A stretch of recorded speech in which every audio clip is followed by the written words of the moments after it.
kira-kiranya, tapi kita belum terima balasannya. Tapi dia bilang mau datang tahun ini. Kalau datang akan jadi berkat besar buat kita. Gary Oliver ini pencipta lagu Celebrate Jesus Celebrate. Kita punya videonya ya saya. One day puterin dah ini malam hari ya, supaya mereka ngerti. Kalau Anda dengerin dia nyanyi, wow, fantastis. Bukan hanya itu sebetulnya. Tapi ketika dia membuka ayat, saudara, dia khotbah. Saya belum pernah dengar orang bisa mengungkapkan seperti dia ngungkapin. Itu pewahyuannya itu luar biasa. Nah, dia punya story, tapi dia juga ngalami sendiri dengan Tuhan. Anda pernah dengar namanya hamba Tuhan T.D. Jakes di Amerika ya? Itu orang hitam tinggi. Sekarang termasuk one of the best preacher di Amerika. Dan orang ini kalau usah khotbah itu pewahyuannya juga aneh-aneh. Itu banyak hal, ada ayat yang gak kepikir dia bisa keluarin. Orang bilang, wow, kayak begitu. Nah, satu hari, Gary Oliver ini ngalami begini. Dia lagi dengerin Bishop Jakes lagi khotbah. Terus Tuhan ngomong ke dia begini. Kasih hambaku itu $10,000. Terus dia bilang, Tuhan, dia sudah kaya diberkati. 10.000 apa artinya buat dia? Terus Tuhan ngomong gini, betul. Buat hambaku tidak ada artinya. Buat kamu besar artinya uang itu. Ngerti saudara? Nah ini problemnya. Karena saya pernah ngalami juga. Ini School of X tahun lalu kalau nggak salah. Atau 2 tahun lalu. Siswa loh saudara. Pagi-pagi jam 6:30 ke rumah saya. Dia ajak suaminya. Datang. Terus ketuk pintu saya bukain kaget loh. Kamu kenapa? Duduk di situ, dia bilang, Pak, saya ini diperintah Tuhan. Loh, diperintah Tuhan untuk apa? Dia keluarkan surat-suratnya dan kunci mobilnya. Ini mobil buat Bapak. Dia beri saya, memang bukan barang baru, Mazda yang 626, masih bagus, saudara. Sampai sekarang saya masih pakai. Dia bilang, ini buat Bapak. Saya bilang, loh, buat apa? Saya bilang. Dia bilang, saya juga kayak begitu, Pak. Buat apa? Karena saya berkata gini, Tuhan, hambamu sudah punya mobil bagus. Ini mobil nggak ada artinya buat dia. Tuhan jawabannya sama. Buat dia nggak ada artinya. Buat kamu ada artinya mobil ini. 10 tahun, mobil ini digantung, saudara. Ngerti? Sama yang punya pertama, ini digantung mobilnya. Tidak boleh napak tanah. Jadi melayang di atas. Dilepasin banyak digantung. Terus dia beli, baru 3 bulan. Waduh, dia sayang-sayang. Nah, kalau sudah barang disayang-sayang, sudah jadi Benyamin dan Yusufnya sekaligus. Ya, Tuhan berkata, yang itu aku mau. Kasihkannya ke siapa? Anehnya gini. Dia bilang, loh Tuhan, kan mestinya banyak hambamu yang lain yang membutuhkan. Loh ya tak? Ya tak? Ngerti ya? Mestinya kan saya sudah punya, saya ada 2 tuh waktu itu, saudara. Dan dia bilang, ini kan hambamu sudah pun diberkati, mobilnya sudah 2. Ini mobil nggak ada artinya buat dia. Tapi ini ya, Anda harus ngerti Tuhan. Yang diberi 5 jadi 10. Diberi 2 jadi 4. Diberi 1 tinggal tetap 1. Yang 1 diberikan ke yang 4, yang ke 10. 10. Jadi kalau Anda makin dipercayai, itu makin ditambahi. Makin tidak ada, yang ada padamu akan diambil. Nah itu hukum keadilan Tuhan namanya itu, saudara. Jangan sakit hati. Oh Tuhan begitu. Sesuka-suka Tuhan nggak adil, Pak. Jangan pernah bilang dia tidak adil. Dia itu patokan segala-galanya. Semau-maunya dia. Ngerti, saudara? Nah itu saya beritahu ya, itu hukumnya Tuhan begitu. Nah kalau kita kan keliru. Lihat, banyak orang kan gini struggle-nya. Wah ini perpuluhan, gerejaku sudah kaya. Yang di desa itu banyak orang miskin. Mari saya bagi ke mereka saja. Engkau sudah bertindak sebagai Tuhan. Kecuali Tuhan perintah engkau. Jangan buat itu, saudara. Sebab perpuluhan itu haknya dia. Tapi engkau curangnya begini. Ya, aku akan berikan ke hamba-hamba Tuhan desa. Boleh. Tapi kamu kebaktian dong di desa itu. Terima makan dari si pendeta itu. Karena kita berkata, kembalikan perpuluhan supaya ada persediaan makan di rumah Tuhan. Rumahku katanya. Jadi kalau engkau mengembalikan perpuluhannya kemana, makanlah secara rohani dari tempat itu. Tapi engkau tidak mau. Engkau makan di tempat yang kaya itu. Nikmati, engkau diberkati, terus berkat materinya berikan ke orang lain. Sama dengan ngerampok. Right? Etika secara rohaninya tidak benar. Yang kedua, ini nyimpang sedikit ya. Orang ributin perpuluhan ke gereja lokal atau dibagi-bagi, Pak. Sebetulnya karena kikir. Tidak mau memberi lebih dari 10%. Ngerti? Sederhana sebetulnya. Kalau Anda mau save, hatimu baik ya. Anda di gereja mana? Di gereja A misalnya. Anda kan makan rohani di situ. Tiap hari makanan pendetanya mesti memberi Anda makan. Kembalikan perpuluhan ke gereja itu. That's it. Pak, desa-desa membutuhkan. Ambil lagi 20% dari income-mu.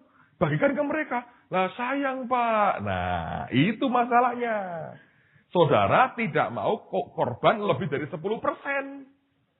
Padahal kalau kau kembalikan 10% itu belum memberi tuh. Baru mengembalikan miliknya Tuhan. Nanti tambahannya itu kau memberi taburanmu. Perpuluhan itu bukan taburan loh. Itu mengembalikan haknya Tuhan. Ngerti? Nah itulah yang menurut saya kita mesti hati-hati. Karena Allah itu melihat hati saudara. Allah melihat hati. Ya. Jadi kalau Anda terhisap di sebuah gereja lokal, ya kesitulah perpuluhanmu. Sudah nggak usah ribut. Pak, yang Anda membutuhkan, tambahin lagi, keluarkan dari dompet pribadimu. Berkati mereka. Nggak salah itu. Bagus. Nangkap saudara. Nah, ini yang terjadi begitu. Nah, kalau Anda perhatikan dari cerita ini, itu dijeksi berkata, Tuhan, aku nih, dia kan hambamu yang diberkati. Aku memberi 10.000 buat apa buat dia? Nggak ada artinya. Saya berkata, buat dia mungkin tidak ada artinya. Buat kamu itu berarti. Dia bilang, iya Tuhan, aduh sakit tuh Tuhan, nggak 10.000. Itu kan kira-kira orang sekarang kan 90 juta ya. Kok dolarnya kuat lagi ya 100 juta kira-kira. Jadi dia bilang, aduh berat. Tapi dia taat saudara. Ini hamba Tuhan bagus ya. Tulis cek. Dia datang ke hamba Tuhan ini, dia bilang, Bishop, aku minta maaf ya. Tapi Tuhan suruh aku memberkati kamu dengan ini. Maaf kalau terlalu kecil, aku tidak menghina kamu. 90 juta kok menghina, saudara. Aku tidak menghina kamu. Tapi ini dari Tuhan. Udah ya. Terus dikasihkan, diterima, dipeluk, saudara. Dirangkul. Dan waktu didoakan itu ya. Ini Gary Oliver ngomongnya gini. Tuhan, aku minta kalau boleh. Bagian pewahyuan yang dia punya. Aku juga diberi dong. Dia bilang aneh. Dia bilang. Cerita sama saya pribadi ini. Setiap kali sekarang aku buka Alkitab. Understanding-nya baru. Pengertiannya baru. Bentar lah. Kapan hari ya. Tolong puterin yang Gary Oliver minta di gereja ini. Anda akan tahu khotbahnya itu lain sekali. Anda bilang, cukup sendiri ya. Pengertiannya bisa. Luar biasa. Nah. Dia sendiri satu hari ngalami. Makanya dia berkata, ini hukum. Ketika saya sharing seperti ini. Dia berkata, wah dia bilang, Pastor. Aku sudah melakukan itu. Tapi aku nggak ngerti ayatnya itu ada. Saya jelaskan ke dia berkata, wah ini penting buat saya. Nah, saya mau cerita pada Anda apa yang terjadi. Satu hari setelah selesai pelayanan, kami makan siang sama-sama di Semarang. Terus dia ngomong gini sama saya. Pastor, saya minta maaf, tidak bermaksud nyinggung perasaanmu. Wah, saya pikir 10.000 ini. Entah, ternyata tidak, lebih dari 10.000. Dia keluarkan dompetnya. Sampai sekarang ini duitnya masih saya bawa. Dia beri saya uang $1. Dia bilang, bukan 10.000 tapi 1. Dia bilang, ini duitnya. Ini duit yang sebenarnya. Saya bawa sekian tahun. Saya bawa terus di dompet saya. Dia bilang, ini ada ceritanya. Dan aku mau taburkan untuk gerejamu. Jadi karena di gereja, toh uang ini kan susah dipakai di Indonesia. Kan ditukar gak bisa. Saudara. Jadi saya tukar sama rupiah. Saya kembalikan ke gereja. Yang barangnya ini saya minta. Karena saya perlu untuk cerita buat banyak orang. Dia ngomong gini. Satu hari, saya lagi khotbah di sebuah gereja di Amerika. Ketika khotbah, selesai saya mau keluar dari gereja. Seorang bapak muda, sambil gandeng anaknya, dia lari kejar saya. Dia bilang, Pastor Oliver. Lalu kemudian kami berhenti, dia berkata, Pastor, bolehkah kami bicara sebentar? Anak lakinya ini umur 7 tahun, nangis terus. Tidak bisa ngomong. Terus dia ngomong, ayo nak kamu ngomong. Nggak bisa ngomong, dia nangis terus. Lalu si papahnya berkata, boleh nggak aku mewakili anakku cerita? Oh boleh, silahkan. Ini anakku umur 7 tahun, dia bilang. Pada waktu dia melihat kamu khotbah tadi di gereja, Tuhan ngomong ke dia audible dengan suara. Dia berkata begini, kamu mau satu hari aku pakai kamu kayak Gary? Dia bilang, mau Tuhan. Anak kecil 7 tahun. Dengar suara Tuhan, dia bilang, mau Tuhan. Kalau mau, beri persembahan dari uang yang ada padamu kasihkan dia. Dan dia punya uang $1 ini. Ini uang ini. Dia nangis dengar Tuhan ngomong. Tuhan bilang, nanti kalau kamu kasih dia uangmu itu, minta dia berdoa buat kamu. Nanti kamu akan aku pakai seperti dia. Dia ngomong ke papanya nggak tahan. Karena pertama karena kalau dengar Tuhan ngomongan nggak tahan lagi ya. Nggak tahan nangis. Jadi ini Gary Oliver megang uang ini dengan bengong. Terus dia doakan itu anak. Dia nggak tahan. Ini orangnya kan juga orang seni ya. Wah nggak tahan dia. Terus dia pergi. Ini uang di dompet dia beberapa minggu. Waktu di gereja lihat anak-anak begitu berapi-api dalam Tuhan. Roh Kudus berkata, taburkan aja ke gereja ini. Supaya anak itu bisa berapi-api kayak anak-anak ini. Jadi dia bilang, Pastor, tolong terima ini duit $1. Bukan menghina, tapi dia bilang ini dari anak yang itu. Karena saya nggak tahu tak pakai untuk apa. Mau beli barang nggak tega, saya pakai belanja uang ini. Saya bilang, udahlah, pakai buat saya. Tidak akan saya pakai juga kemana-mana. Indonesia tidak terima $, saya berkata. Dan ini uang sudah kumal begini, nggak ada orang mau tukar dengan uang begini. Tapi nilai uang ini adalah nilai rohani, saudara. Ngerti? Anak umur 7 tahun diajari Tuhan bagaimana memberi. Dan ternyata uang saluran rohani yang luar biasa.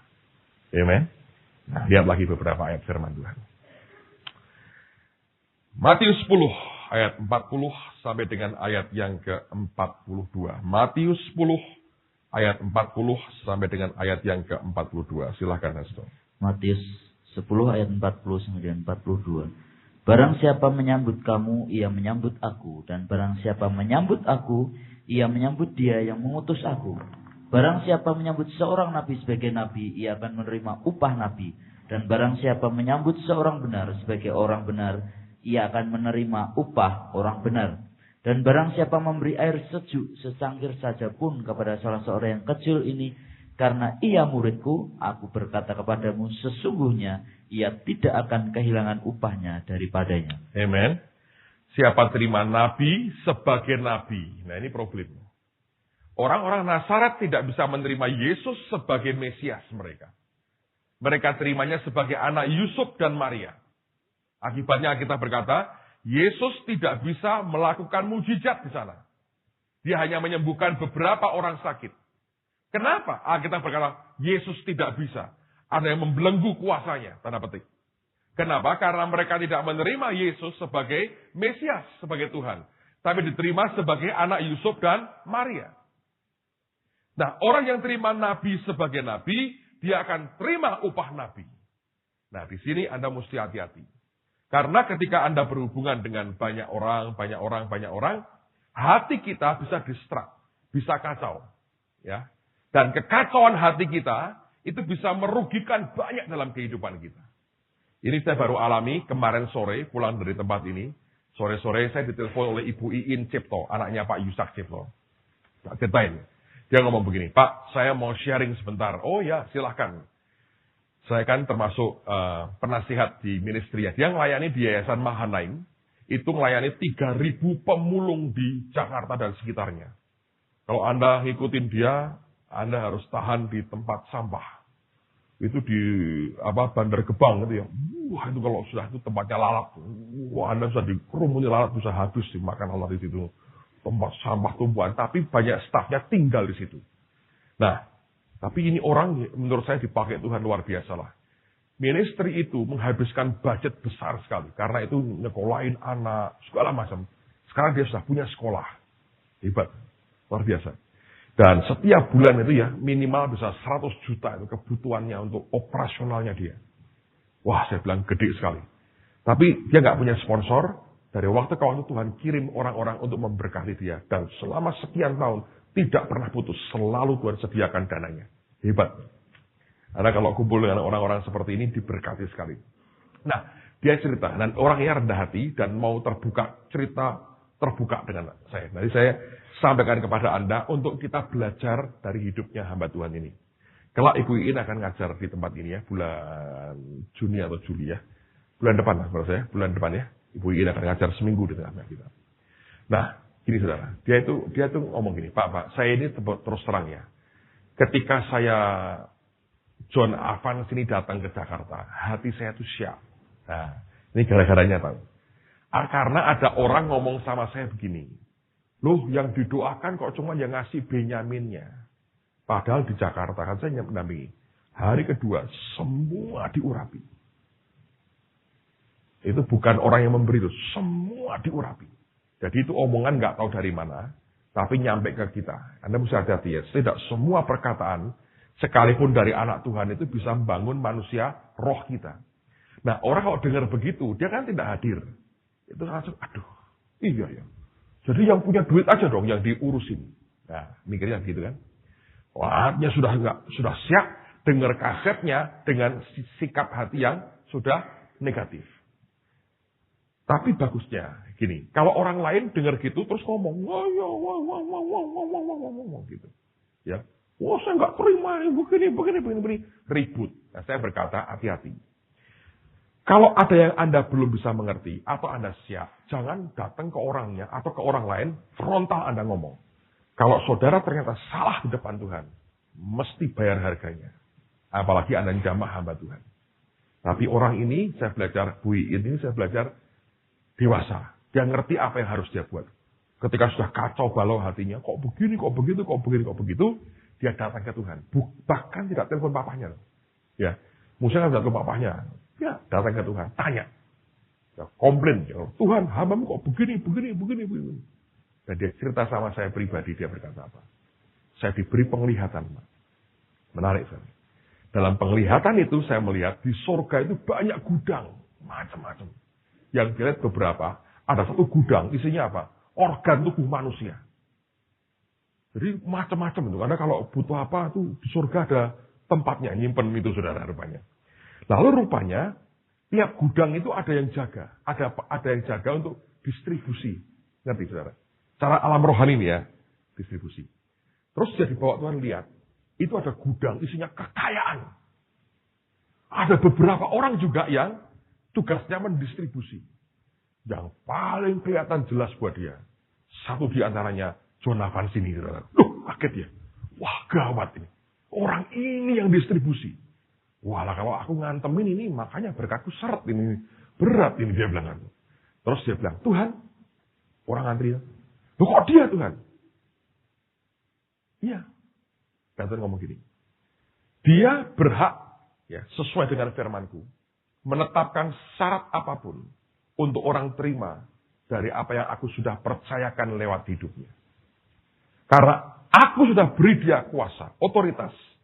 Itu haknya dia untuk menetapkan syaratnya sesuai dengan firman. Kalau kamu percaya, kamu lakukan, kamu akan terima distribusinya. Karena bukan dia yang memberi, dia hanya nyalurin, tapi semua dari Tuhan. Diajari. Entah berupa pengurapan, entah apa, kamu akan terima itu. Kalau kamu tidak percaya, itu seperti orang di barisannya, kamu keluar dari barisan. Nah, terus dia masih bantah. Tuhan, kenapa aku mesti ikut barisan dia?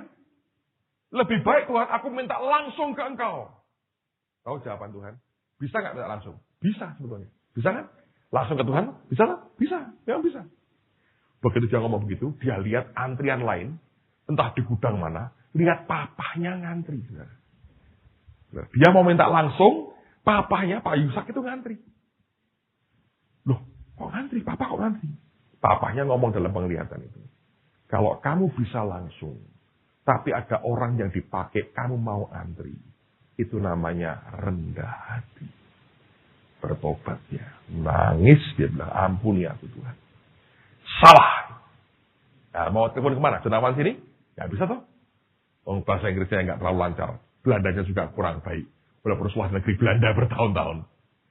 Tapi kemudian dia bilang, wah, telepon Bapak aja. Bapak, gantian. Bapak yang doakan saya supaya aku diberkati, Pak. Ya, katanya, Pak doain. Sebelum didoakan, saya mau Pak. Kami, Yayasan Mahanaim, ikut nabur pembelian tanah Bapak 30 juta. Saya bilang, thank you very much. Saya berkata gitu.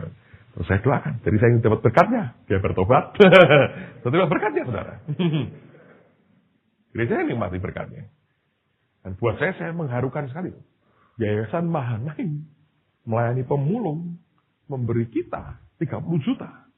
Itu besar. Ngerti? Dia nggak ada sponsor. Dia bulan dengan by faith, dengan iman. Dan dia ngomong terus terang, saya juga sedang butuh Pak. Biaya besar. Tapi saya mau belajar lah. Dia kan dengar khotbah saya. Butuh uang, jangan cari uang. Nabur, dia bilang. Dan dia berkata, saya mau confess lah apa yang dalam hati saya. Tuhan beri saya penglihatan seperti ini Pak. Dia bilang, doakan saya. Jadi saya doain dia, kemarin dia doain anak saya. Jadi bagus saudara. Dan kami yang diberkati, kita semua diberkati. 30 juta, not bad saudara. Saya bilang thank you very much for your generosity, untuk kemurahan hatimu. Tapi itu hati yang bagus. Ya, teladan baiklah saudara. Ya, seorang hamba Tuhan, dipakai Tuhan, punya ministry cukup besar, dan dia rendah hati. Dia cerita seperti itu, bagi saya itu berkah besar. Nangkep. Nah, apakah orang bisa ngerti seperti dia? Tentu tidak semua. Tapi apa yang terjadi sebetulnya? Memang betul. Ada orang-orang tertentu yang memang diberi Tuhan otoritas tertentu. Dan itu bagus buat kita. Amen. Saudara. Terima nabi sebagai nabi, bukan sebagai orang yang kita curigai. Yesus datang ke Nazaret dicurigai. Wah, ini kuasanya besar. Anak siapa sih? Anaknya Yusuf, kenal kita. Begitu mereka berkata begitu, mereka tidak percaya. Mereka kecewa dan menolak dia. Penolakan mereka kepada Yesus, apa akibatnya? Tuhan tidak bisa membuat mujizat. Hanya beberapa orang sakit dia sembuhkan. Mungkin yang flu, sembuhlah. Tapi tidak ada mujizat besar, justru di kampung halamannya sendiri. Dia berkata, Nabi dihormati dimanapun, kecuali di kampung halamannya sendiri. Tapi rugi kan saudara? Terima Nabi sebagai Nabi. Anda akan terima upah Nabi. Terima orang benar sebagai orang benar. Anda akan terima upah orang benar. Nanggap ya. Ini bagian yang kita harus memahaminya. Oke, lihat lagi beberapa bagian firman. Kejadian pasal yang ke-8, ayat 20 dan ayat yang ke-21. Kejadian 8, 20, 21. Lalu Nuh mendirikan mezbah bagi Tuhan. Dari segala binatang yang tidak haram dan dari segala burung yang tidak haram, diambilnyalah beberapa ekor. Lalu ia mempersembahkan korban bakaran di atas mezbah itu. Ketika Tuhan mencium persembahan yang harum itu, berfirmanlah Tuhan dalam hatinya. Ketika Tuhan mencium persembahan yang harum itu, lalu Tuhan berfirman. Apa itu firmannya? Aku tak akan mengutuk bumi ini lagi karena manusia. Sekalipun yang ditimbulkan hatinya adalah jahat dari sejak kecilnya. Dan aku tak akan membinasakan lagi segala yang hidup seperti yang telah kulakukan. Lihat sekali lagi suatu bukti bahwa dia berkata, ketika Tuhan mencium akan bau persembahannya. Itu konteks perjanjian lama. Sekarang Anda nggak bisa lah. Anda makan barbeque, Tuhan ini persembahan buat engkau. Kalau engkau makan barbeque begini, nggak bisa lah ya. Tapi itu indikasi, gambaran. Dia terima persembahan kita. Dan itu menggerakkan hatinya dia. Persembahan, harta, kekayaan kita kepada dia. Channel untuk berkat rohani. Diberikan dalam hidup kita. Amen. Nah, lihat sekarang contoh berikutnya. Saya mau tunjukkan Anda seorang yang bernama Barnabas. Di dalam Kisah Rasul, lihat akan perjalanan hidupnya. Saudara akan terkejut dan kagum melihat bagaimana Tuhan mengubah hidup seseorang. Kisah Rasul pasal yang keempat, ayat 36 dan 37. Lihat dulu di situ. Kisah Rasul pasal 4 ayat 36 dan 37. Kisah Rasul 4, 36, 37. Demikian pula dengan Yusuf yang oleh rasul-rasul disebut Barnabas. Artinya anak penghiburan, seorang Lewi dari Siprus. Ia menjual ladang miliknya lalu membawa uangnya itu dan meletakkannya di depan kaki rasul-rasul.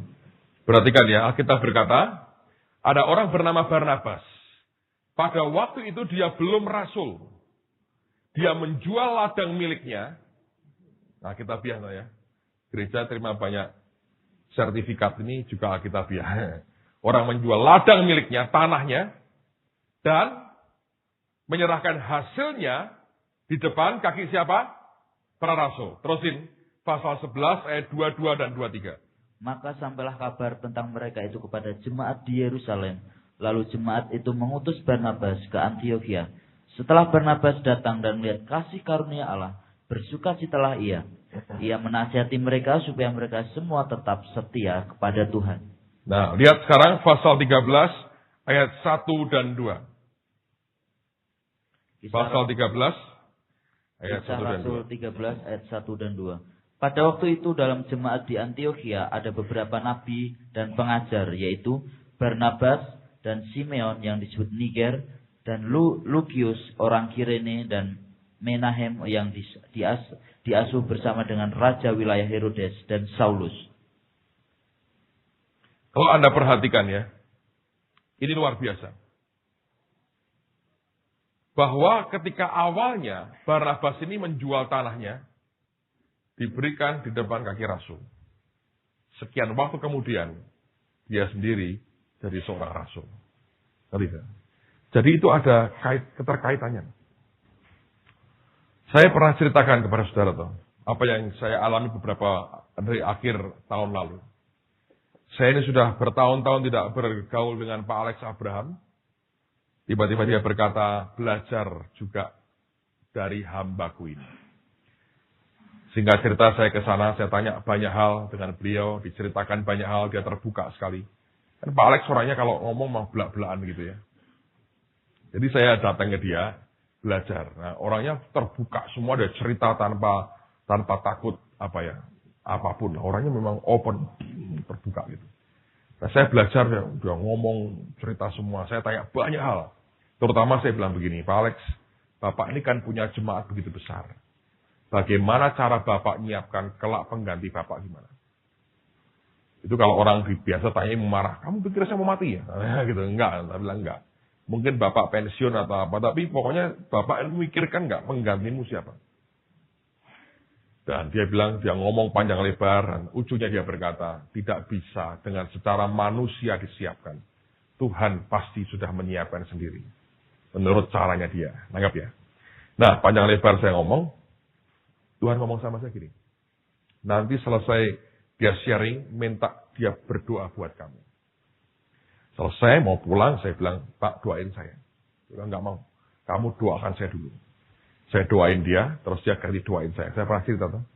Kayak barang dimasukkan di badan saya 3 kali sudah. Di bagian belakang. Jelas. Saya berkali-kali bahwa pengurapan Tuhan itu, hadirat itu bisa tangible. Bisa dirasakan ke fisik. Kalau Anda makin bergaul dengan dia, nanti Anda bisa ngerasain fisikmu itu kehadirannya. Itu kayak barang masuk 3 di badan saya. 3 kali. Saya bingung, wah apa ini? Waktu itu belum tahu soal bangun gereja, belum sama sekali, nggak ada pikiran itu. Yang ngerti bahwa ada pergumulan, tapi tidak sama sekali ngerti bahwa setahun kemudian atau setengah tahun kemudian, nggak ada bahkan, Tuhan akan suruh saya untuk beli tanah dan bangun gereja. Waktu pulang, dia ngomong sama saya, taburi. Nah, bukannya didoakan, dia bilang, taburi. Itu buat Pak Alex kan hal yang baru ya. Tapi sejak saat itu, saudara, ini yang terjadi. Saya dalam hati sudah bertanya, ini kok Tuhan suruh saya ke sini ya? Ini arahnya apa? Yang saya tahu kan beliau ini punya beberapa hal. Soal gereja jadi gede, karunia imannya luar biasa. Ini ada apa sih? Kok tiba-tiba kok beloknya belok ke Pak Alex? Itu kan nggak make sense itu. Dari biasanya begini kan aneh. Nah, saya pernah ngalami sekali dengan Betani Semarang. Tuhan berkata gini, berkati Betani Semarang. Pas kita nggak punya apa-apa. Saya masih ingat saya ambil semua uang gereja. Tak bawa ke Pak Sebaja, gembalanya itu. Masih jambutin gigi orang itu pada waktu itu. Dia bilang, siapa yang sakit gigi? Nggak ada Pak Sebaja. Saya berkata, kami pokoknya mau ambil bagian untuk pembangunan Betani Semarang. Lagi bangun waktu itu mereka. Saya berikan duitnya. Itu uang semua dari kas gereja. Kasihkan semua. Nggak sampai setahun, saudara. Kami dapat gedung yang sekarang ini. Kira-kira kan, auditoriumnya kan mirip sama lah, kurang lebih. Jemaat mungkin kira-kira hampir sama sekarang. Jadi pada waktu itu kami berat kondisinya. Pagi cuma 25 orang. Jadi apa yang mereka punya waktu itu, saya nikmati. Dan saya berkata, loh ini kok aneh. Ini tapi bukan ke Betani Semarang kali ini, suruh ke Pak Alex.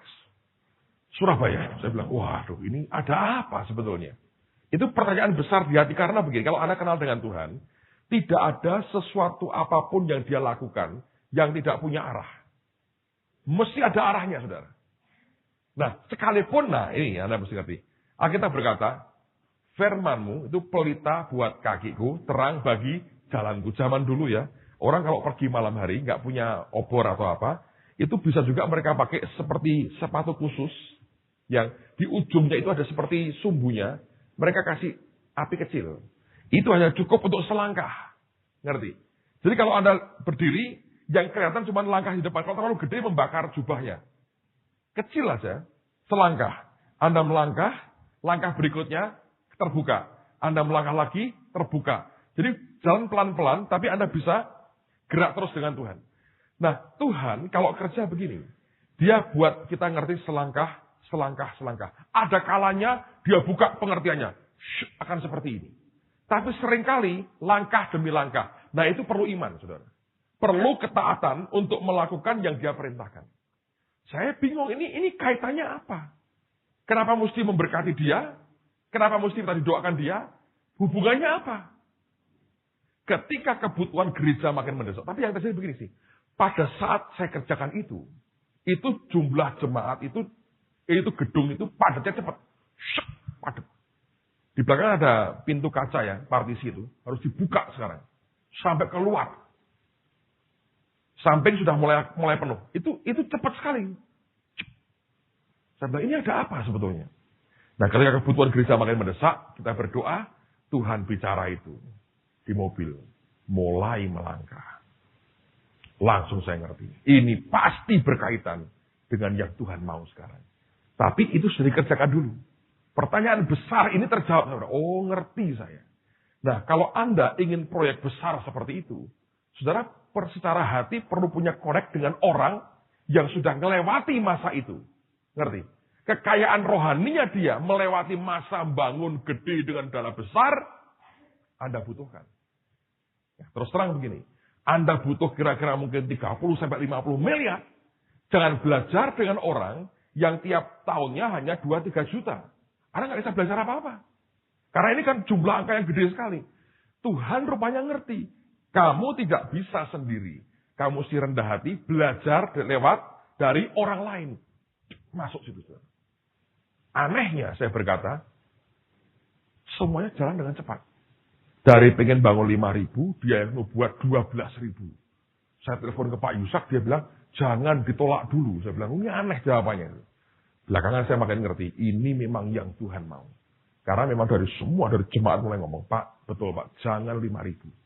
Jangan 5.000. Nanti terlalu cepat penuh lagi, kita ribut lagi, bangun lagi. Sudahlah, sikat sekalian. Ada waktu beberapa saat.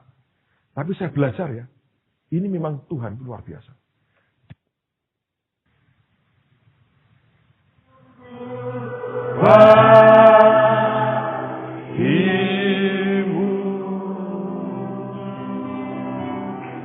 Ya Tuhan, terima kasih, terima kasih, terima kasih.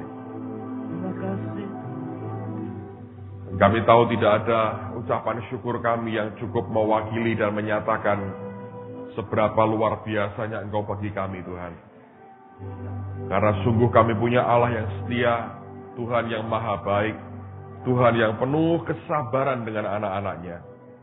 Dan pagi ini kami juga ingin berikan sepanjang hari ini dalam tangan kasih karunia-Mu. Engkau ajar kami, Engkau didik kami, Engkau bekali kami Tuhan. Ubah cara berpikir kami, ubah semuanya, supaya kami boleh berkenan di hadapan-Mu. Terima kasih Bapa, di dalam nama Tuhan Yesus berikan roh hikmat, wahyu dan pengertian. Karena hanya dengan ini kami akan sanggup memahami akan perkataan-Mu. Di dalam nama Tuhan Yesus. Dan semua kita berkata, amin. Silakan duduk saudara. Oke, kita akan teruskan apa yang kita sudah pelajari kemarin. Kemarin kita sudah bahas bahwa Tuhan bicara pertama tentang bagaimana menjadi seorang hamba yang baik, yaitu dia harus menjadi seorang pengelola yang baik dari kekayaan surgawi. Ingat bahwa apa yang ada pada kita itu bukan milik kita, tapi kita hanya diberikan tugas untuk mengusahakan dan memeliharanya. Seperti ketika Tuhan katakan kepada Adam dan Hawa di Taman Eden. Ini bukan perintah atau mandat untuk memiliki, tetapi sebetulnya kita hanya sebagai pengelola dari apa yang Tuhan punya. Nah, pengelola itu akan sangat berkenan ketika yang empunya meminta apapun, kita mengiyakan. Ingat, kita bukan yang punya. Kita hanya sebatas mengelola. Nah, ada bagian yang Tuhan izinkan kita menikmatinya, Anda nikmati.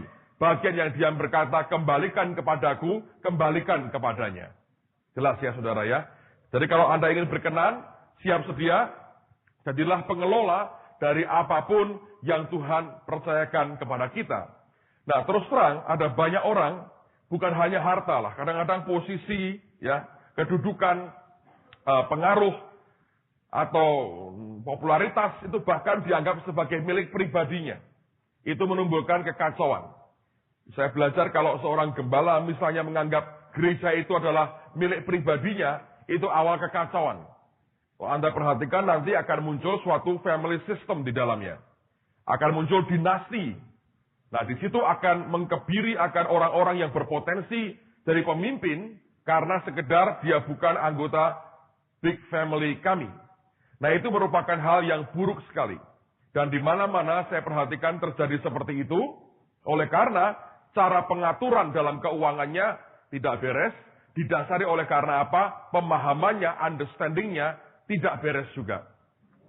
Ya, saya perhatikan, saya ngomong terus terang di banyak tempat bahwa kalau saya ngomong dengan para gembala, saya berkata kepada mereka, kalau kita ingin murni dengan Tuhan, jauhkan, pisahkan diri kita dari keterlibatan langsung dengan memegang keuangan gereja. Pisahkan. Ada beberapa sistem, tanpa saya mencoba menyebut nama, tapi di mana-mana orang buat ya, ada sistem yang sebetulnya membuat si pendeta ini punya akses yang pribadi dalam pengertian begini. Seringkali uang itu masuk ke dia tanpa ada orang ngerti ini berapa sebetulnya, ya. Terutama kalau itu perpuluhan. Katanya dia berkata bahwa Lewi berhak terima perpuluhan. Saya berkata saya setuju itu. Tetapi mengingat bahaya dosa dan kedagingan kita. Dan yang kedua, uang itu sangat peka sekali. Kenapa nggak dibuat sistem yang bisa membuat kita tetap menikmati berkat Tuhan sebagaimana yang Tuhan percayakan, tetapi jangan memberi peluang kepada orang untuk menghantam kita akan hal-hal yang tidak perlu. Ya kan? Kalau kita perhatikan kan sekarang ini banyak orang kan, ya kalau orang memberi perpuluhan ke gereja, misalnya masuk ke gembala ya, gembala ya sudah inilah hak saya. Kamu nggak usah ngerti berapa ini jumlahnya. Itu akan create problem, saudara. Karena orang bertanya sebetulnya. Nah, beberapa gembala bahkan berkata, loh ini nggak cukup loh, ini saya masih nombokin sendiri. Ternyata betul, dia tidak ambil uang, dia nombokin sendiri. Tetapi karena ketertutupan seperti itu, ya nggak ada sistem yang cukup baik. Akibatnya apa? Orang bertanya sebetulnya. Ini uangnya dikemanain gitu. Nah, itu sudah merupakan benih yang sangat tidak baik dalam kehidupan bergereja. Nah, saya mendorong kalau Anda bukan pendeta, jangan ikut-ikutan bertanya-tanya seperti itu. Tidak ada untungnya juga buat saudara. Ngerti ya? Sekali Anda memberikan persembahan, lepas dari tanganmu, selesai urusannya. Jangan dikejar, ini kemana larinya uang. Itu salah di depan Tuhan. Hatimu belum rela melepaskannya. Pak, dikorupsi Pak oleh pendeta saya. Misalnya, biarkan urusan dia dengan Tuhan. Urusanmu selesai, waktu engkau taat memberikan, that's it, selesai. Tapi kalau Anda pegang jemaat, Anda bendahara atau pendeta atau apapun, saya menganjurkan sebetulnya, sebaiknya jangan berikan peluang kepada setan untuk mempertanyakan kita akan integritas kita soal keuangan kita. Kalau hamba Tuhan mulai dipertanyakan integritasnya soal uang, jeleknya luar biasa. Ini bagian yang sangat-sangat sensitif dalam gereja, bicara soal keuangan.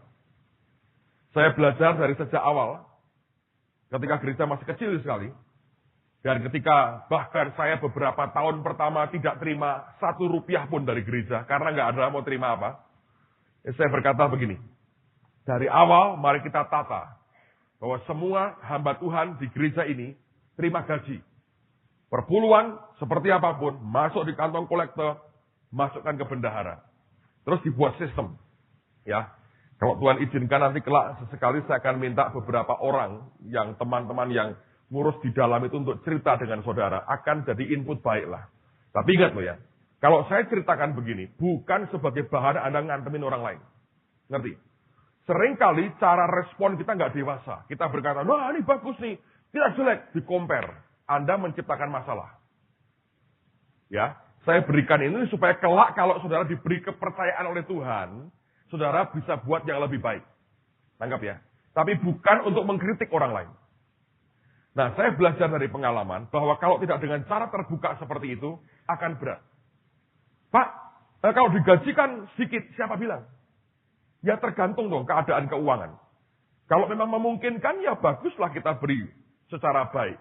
Supaya orang itu gini ya, kerja buat Tuhan itu mereka bisa segenap hati. Nah kebanyakan kita juga punya pola gereja juga salah. Kalau saya bilang pelayanan itu kalau memberi sekedarnya. Sedikit sekali dan terimalah dengan senang hati. Gitu, kayak sekolah minggu kita ngajarinya. Dengan Tuhan begitu, dengan full timernya begitu. Nggak diperhatiin. Jadi saya berkata ini ada sisi bagian yang Anda mesti perhatikan. Tapi intinya begini, anyway. Anda dan saya hanyalah pengelola. Ya, bukan pemilik daripada kekayaan yang hari ini ada pada kita. Kita hanya mengelola yang menjadi miliknya Tuhan. Itu bagian pertama. Untuk kita menyiapkan diri kita, menyambut Tuhan datang kedua kali, Anda dan saya harus hanya menjadi pengelola. Mengusahakan dan memelihara yang Tuhan percayakan kepada kita. Amen, saudaraku. Nah, sekarang yang kedua. Lihat di Matius pasal 25, ayat yang pertama sampai 13. Matius 25 ayat pertama sampai dengan 13. Pada waktu itu hal kerajaan surga seumpama 10 gadis yang mengambil pelitanya dan pergi menyongsong mempelai laki-laki. 5 diantaranya bodoh dan 5 bijaksana. Gadis-gadis yang bodoh itu membawa pelitanya tetapi tidak membawa minyak. Sedangkan gadis-gadis yang bijaksana itu membawa pelitanya dan juga minyak dalam buli-buli mereka. Tetapi karena mempelai itu lama tidak datang-datang juga, mengantuklah mereka semua lalu tertidur. Waktu tengah malam terdengarlah suara orang berseru, "Mempelai datang, songsonglah dia." Gadis-gadis itu pun bangun semuanya lalu membereskan pelita mereka. Gadis-gadis yang bodoh berkata kepada gadis-gadis yang bijaksana, "Berikanlah kami sedikit dari minyakmu itu, sebab pelita kami hampir padam." Tetapi jawab gadis-gadis yang bijaksana itu, "Tidak, nanti tidak cukup untuk kami dan untuk kamu. Lebih baik kamu pergi kepada penjual minyak dan beli di situ." Akan tetapi waktu mereka sedang pergi untuk membelinya, datanglah mempelai itu dan mereka yang telah siap sedia masuk bersama-sama dengan dia ke ruang perjamuan kawin, lalu pintu ditutup. Kemudian datang juga gadis-gadis yang lain itu dan berkata, "Tuan, Tuan, bukakanlah kami pintu." Tetapi ia menjawab, "Aku berkata kepadamu, sesungguhnya aku tidak mengenal kamu. Karena itu berjaga-jagalah, sebab kamu tidak tahu akan hari maupun akan saatnya." Oke, banyak orang memberikan penafsiran bahwa ya zaman-zaman sekarang ini, saya sejak tahun 80-an awal, ya inilah kalau Anda tidak punya Roh Kudus, tidak bisa masuk. Betul juga sih. Minyak itu simbol Roh Kudus. Kalau nggak ada urapan, nggak bisa. Kamu kayak yang bodoh, padam minyakmu. Lalu kita akan nyanyi lagu-lagu lama itu, "Beri minyak padaku dalam lampu" dan sebagainya ya. Itu lagu-lagu kuno dulu. Well, saya berkata begini. Sebetulnya ini ayat berkaitan juga dengan cara pengelolaan keuangan. Anda bertanya, yang mananya Pak? Jangan dipaksakan dong penafsirannya. Enggak dipaksakan. Kita rileks saja, tidak memaksa siapapun, saudara. Dengerin baik-baik. Yang bijaksana ini punya pelita dan minyak. Baik. Yang bodoh dikatakan punya pelita tanpa cadangan minyak. Tapi dia punya apa? Uang. Ngerti? Yang bijaksana, dia siapkan pelita, uangnya dia pakai untuk beli minyak cadangan. Terus dia bawa. Yang bodoh, dia bawa pelita, uangnya belum dibelikan minyak. Masih dia masukin di dompetnya. Ngerti? Ketika padam minyak apinya, bukan minyaknya, apinya padam, dia minta kepada yang bijaksana, berikan minyak. Yang bijaksana berkata, nggak cukup buat kami. Pergilah dan beli minyak. Artinya dia masih simpan duitnya. Ngerti? Duitnya disimpan sebagai duit. Itu yang membuat apinya kemudian tidak cukup minyak. Nah, apa artinya sebetulnya? Dengarkan baik-baik, saudara. Anda perlu understanding ini. Uang lebih baik dipakai untuk tanda petik ya, membeli sesuatu yang bisa membuat api dalam hidupmu tetap menyala dan makin besar. Saya mau ulang sekali lagi. Perumpamaan ini juga mengatakan, dalam kehidupan kita, Anda semestinya menggunakan uang untuk, tanda petik ya, membeli sesuatu yang rohani, yang membuat pelita atau api dalam hidupmu tetap menyala. Jangan kita pakai uang, simpan uang untuk uang. Ngerti? Nah, ini saya ingat begini. Orang Asia, terutama Chinese ya, dengan orang Barat itu punya filosofi hidup yang berbeda. Kalau orang Barat, dia kerja untuk kenikmatan. Pokoknya dia kerja untuk kenikmatan. Ada istilah apa? Thank God it's Friday. Puji Tuhan, hari ini hari Jumat. Besoknya weekend. Terus minggu, artinya libur. Gitu. Buat mereka, thank God it's Friday. Makanya ada restoran di mana-mana itu. TGIF atau apa ya. Thank God it's Friday. Terima kasih Tuhan, ini Jumat. Artinya besok libur. Buat mereka liburan itu hal besar. Kalau mereka punya uang, mereka tabung. Untuk apa? Liburan. Holiday. Buat mereka itu hal besar. Liburan. Wah, holiday itu penting buat mereka. Lalu mereka akan kredit apa kapal pesiar lah, segala macam. Untuk bisa menikmati apa? Liburan. Itu filosofi mereka. Mereka kerja supaya bisa menikmati hidup. Kalau orang Timur, terutama orang Chinese tidak. Mereka kerja supaya apa? Punya uang. Ngerti? Kegembiraan mereka itu bukan ketika liburan ke Amerika, ke Singapura. Mereka bilang nggak mau itu. Ngabisin duit. Tapi kalau mereka nikmat, ketika lihat di buku tabungan mereka, nolnya tambah panjang. Mereka berkata, ini dia liburan saya. Tidak usah dikasih apa-apa. Di WC pun dia lihatin buku tabungannya. Nambah 4 lagi nolnya. Nah ini dia hidup untuk ini. Untuk 7 turunan tidak habis. Tapi belum kawin juga. Jadi siapa yang makan? Gak ada, saudara. Jadi kalau orang Chinese kerja untuk apa? Cari uang. Nanti ya setelah tua. Uangnya dipakai untuk membeli lagi kesehatannya. Ya, terlalu banyak kerja kan teler. Rontok semua organ tubuhnya. Ke Singapura, ke Amerika dibedah, hilang lagi duitnya. Jadi begitu. Kalau kepercayaan lain, sudah mati, kirimin duitan. Ya, senang tak gitu. Banyak itu membuat polusi, tapi senang juga pokoknya. Kirimin duit, ya biar senang di sana. Tapi itulah kenyataannya. Filosofinya memang begitu. Dia cari uang. Ya. Nah orang Kristen Pak. Orang Kristen itu diberi 2 pilihan. Bahkan 3, kata Alkitab. Ada yang memiliki, tapi ada yang menikmati. Ya tak? Yang paling bagus apa? Dua-duanya. Memiliki dan menikmati.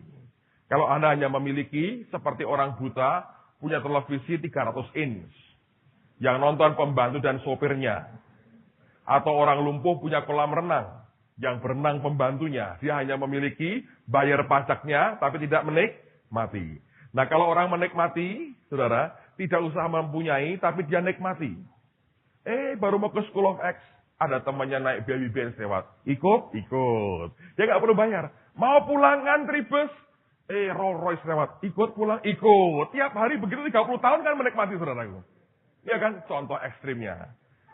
Ada orang bangun rumah, mewah sekali, tiba-tiba pengen pindah ke Australia. Dia berkata, mau nggak kamu pakai? Nggak usah bayar deh, 30 tahun kamu pakai di sini aja.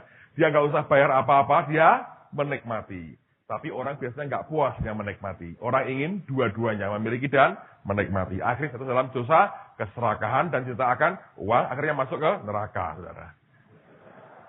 Kalau tidak hati-hati. Nah, kembali ke poin ini. Jadi yang bodoh ini adalah mereka yang punya pelita, tetapi pelita